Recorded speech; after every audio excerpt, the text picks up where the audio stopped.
Hey guys, Joe here, and really quick question. What's big blue and says Girsan on the outside? Well, this thing, because it's a big blue box that says Girsan on it.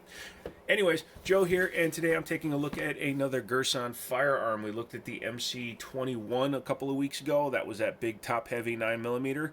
It was a pretty nice piece, but obviously it was more of an amalgamation designed to fulfill a need for people to have a slightly inexpensive firearm that was still pretty nicely built. It was a little goofy looking, but I'm sure it shoots fine. Today's video is on a gun that is much more of a contemporary design. What we have in here is the Girsan MC 1911 Match. This is Girsan's version of a competition style 1911. Let me move this box out of the way. Before we get going, let's go ahead and drop the magazine. Boom, do a safety check. Boom, nothing in it, nothing in the mag well, so that gun is clear.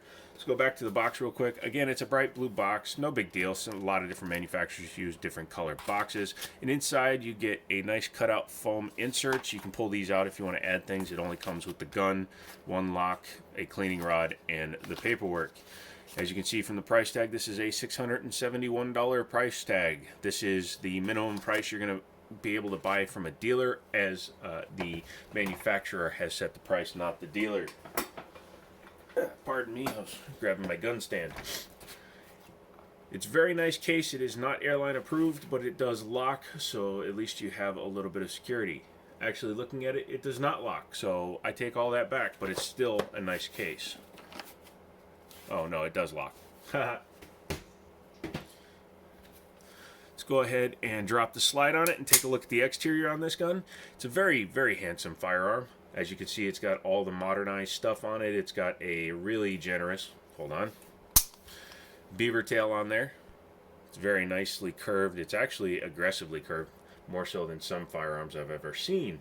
Has a skeletonized trigger, skeletonized hammer, front and rear slide serrations that are kind of in the Remington R1 style.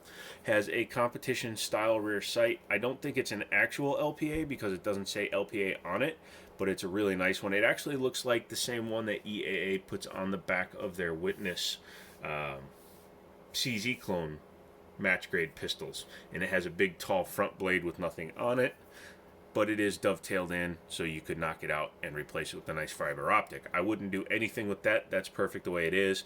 As you can see, it has some anti-glare serrations going across it, but it is fully adjustable for both elevation and windage. That sight picture is really nice. Like I said, a high-vis front sight, and you'd be able to pick this thing up no problemo anywheres. Has a ambi safety on it. The safety is the same on both sides. I usually prefer to see the offhand side a little bit smaller. It's just a little bit better for ergonomics. Has a standard size regular 1911 slide lock slide release, and again a skeletonized trigger but with no adjustability. Rock Island pretty much makes all of their skeletonized triggers adjustable. This one is not. It's still a pretty good feel to it. The Beverly tail. The Beaver tail has a memory notch with some horizontal striping on it. That's nice to see that it has a good memory notch on there, because it's hard sometimes when you have the completely smooth beaver tails that you can miss engaging it a little bit, and as one of two external safeties, it's required in order to fire the pistol, so it's nice to see that it's done right. It does have front strap checkering, and it is actually checkered. It's a lower checker count. It's probably 20 lines per inch, but it's still there, which is a very nice thing to see. As well as on the back strap, it has checkering that matches. The grips are just a black plastic, but they are comfortable. I would replace those with Hogues or some G10 VZ grips or something like that, and you would then have a pretty nice, comfortable gun to hold. The front bushing is blacked out to match the entire gun, as is the barrel. It says Girsan right on it though, so that's nice. It's a half-length guide rod, so you have a standard plunger on it. Has a standard trigger guard. There's no undercut. Some 1911 guys will get them with the undercuts. Sorry, I don't know why I said it that way, but some manufacturers will produce them with undercuts that allow you to get a little bit more on them. But as you can see, the grip is perfectly fine on this one. In fact, I happen to have here today, since I'm doing these one after the other, a Glock 21 clear. For a size comparison, you can see if you're looking at the polymer 45 or an all steel 1911 45, here are your two best options. Obviously not this manufacturer, I haven't shot a lot of it, but I know EAA makes some pretty badass stuff. But in terms of the Glock, as you can see, they're about the same size. Width is where the difference is, but that's because this is 13 plus 1 and this is 8 plus 1. I'm gonna go ahead and put this back in its holster and we'll come back to this. The magazines are ACT mags. They're made in Italy. Probably a company that competes with Metgar because they do say ACT Italy, but I know Metgar would say Metgar on the bottom versus ACT. I've had a few of the ACT aftermarket mags.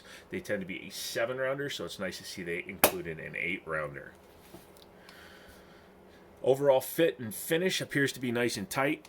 Little bit of barrel movement, which is expected on a 1911, but nothing that I would call sloppy. It was very oily when it came in. I kind of took a bunch of the oil off just because some guns are shipped like Rock Islands where they're obscenely coated in oil. This one did not need that much, so I took off a bunch, but there, you can see there's still some oil seeping out, but it's a much more manageable situation. This is a single action firearm. Most 1911s are, unless you get a double eagle or something weird. What that means is when the hammer is cocked, you pull the trigger, that's it. Trigger does nothing else unless, sorry, I'm at a weird angle. You cycle a round or you have a full magazine in it, in which case it will go again. Reset is pretty definite on this thing. It's right there. It's real easy. You just give a little bit of pressure release to the trigger and it pops right out to the wall. As you can see, there's not much else after that because, again, not an adjustable trigger, but the wall is right there as well. There's no creep. There's no spongy feel. It just goes. It's probably a 4.5, 5 pound trigger. Now that we're done oohing and on over the outside of it, what do you say we take a look at the inside of it? Obviously, I've been pulling the trigger and pointing it around, but still one more time. Boom, boom. Safety, man. Safety. Go ahead and drop your slide. Leave the hammer back and engage your safety. It makes it a lot easier to do this next part. This has a polymer base pad on the magazine, so I'm going to use it to push the plunger down while turning this bushing this way, to my left. Be very careful because obviously plungers go flying. I actually did it last night, so I have another dent in my ceiling. Once you do that, pull your spring out. It's not captive, which is perfectly fine. And then you can drop your safety. I leave the bushing on the front of the gun until I fully disassemble it. That's up to you. Pull it back to this notch here, which is your takedown. You can come back to it. I'm not going to try to do it on screen while looking at the screen. I'm just going to do it by feel. Take your slide lock slide release out. I like to flip it over because of the half-length guide rod. Pull the guide rod out and take your barrel out. The swinging link here needs to be flat and pointing towards the front, and then you can just, make sure your bushing is over, and then you can just kind of wiggle it out. Boom. Obviously, when compared to the Glock, there are more parts, but they are not very hard to work on. They are easy to disassemble, and once you do that, you have a fully disassembled firearm. This has Series 70 style internals. All that simply means in today's 1911 world is it just doesn't have a drop safety. I always say Series 80 style or Series 70 style because they are not true 70 or 80 series style guns. They're all hybrids nowadays. Colt and Kimber, I think, are the only ones that make true Series 80s guns. But no drop safety, nothing in there. All you have is your firing pin tube, and that's it. You have your firing pin inside there. It's held in with that plate back there. Internal extractor, which is fine. That's a traditional 1911 thing. SIG and I think Ruger are the only companies that make an external extractor on their 1911s. No biggie. And then you would drop the pin. You push the pin in and drop that rear plate in order to take the firing pin out. We're not going to go that far. But the coating is very nice. It goes all the way through. I like to see that they took it off of the tube there.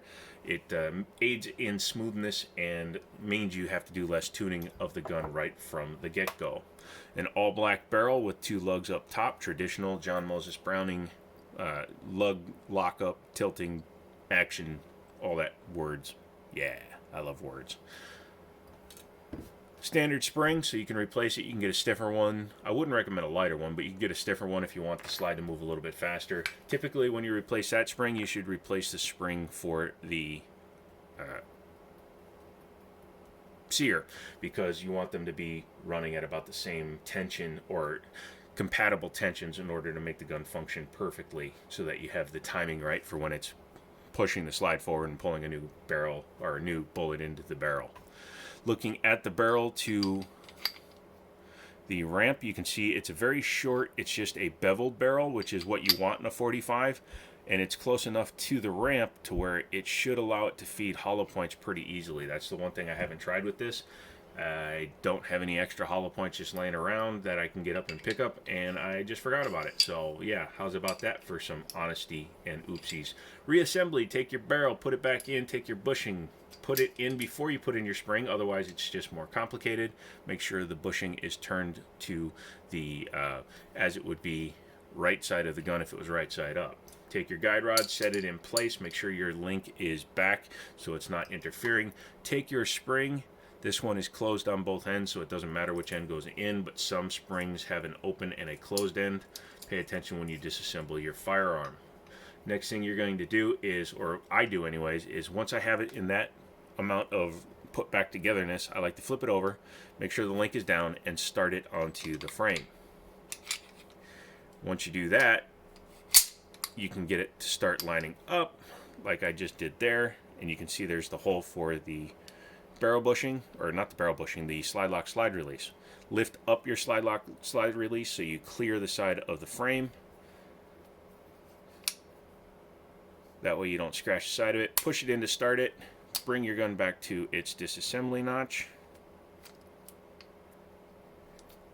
Sorry, black on black, trying to do it on camera. Doesn't always go well.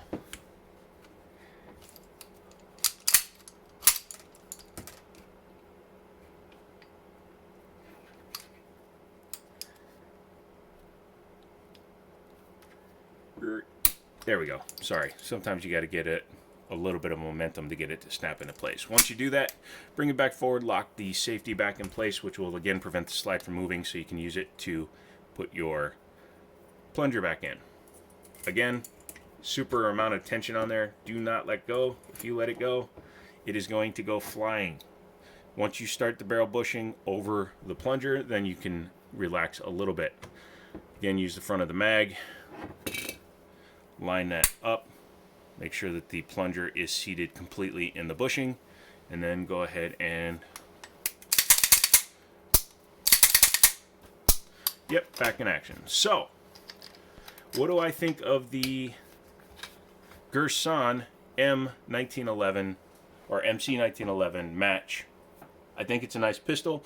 I think the price is right for the equipment you get. It needs a couple of things. It should have an adjustable trigger at almost $700, but I like that it has the nice beaver tail, the ambi safety, the LPA style rear sight, the front strap checkering. All that is great. The front slide serrations makes it look really nice, but it also should have a fiber optic at that price point. The Rock Island does have a fiber optic on their TAC 2 Ultra at that price point, and it also has an adjustable trigger. Those are small things though. Those are things anybody can change, and sights for these are not that expensive. You can just get a front sight too if you want. Get something like a, all of a sudden I forgot the name of it, so I'm not going to try to remember, but you can go to Harrisonburg, Virginia, Google it, Liberty Arms, and see what they have. You can also look at their website and see what they have in stock there and pick up something for your 1911. Thanks for checking this one out. I don't think I'm going to buy this one. It's a little bit more money than I would pay for one personally, but that's just because I'm a cheapo. If I do wind up picking one up, I'll let you know. Or if one comes in used, I'd love to take it out to the range and put some rounds down range with it to see how it handles hollow points and hot loads. So I'm going to get out of here. Come back for another firearms video next week or later this week, depending on how I'm feeling with the upload schedules. So I'm Joe. This is the Jiminy Show, and as always, I'll talk to you later.